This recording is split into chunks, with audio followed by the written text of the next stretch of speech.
Today I'm going to show you how to take off the engine cover on a Hyundai Tucson.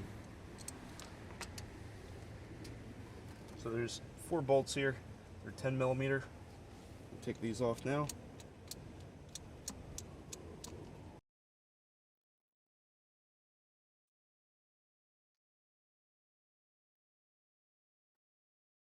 There will be a 4th one here, but this one doesn't have it. Then you just pull the engine cover off. So we're going to put the engine cover back on.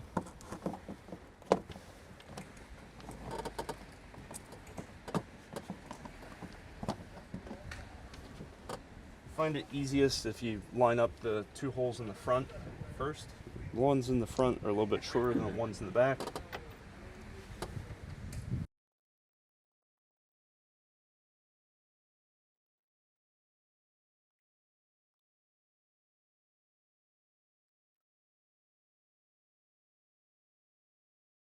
And that's how you change an engine cover. Well, thank you for watching. Please subscribe and have a great day.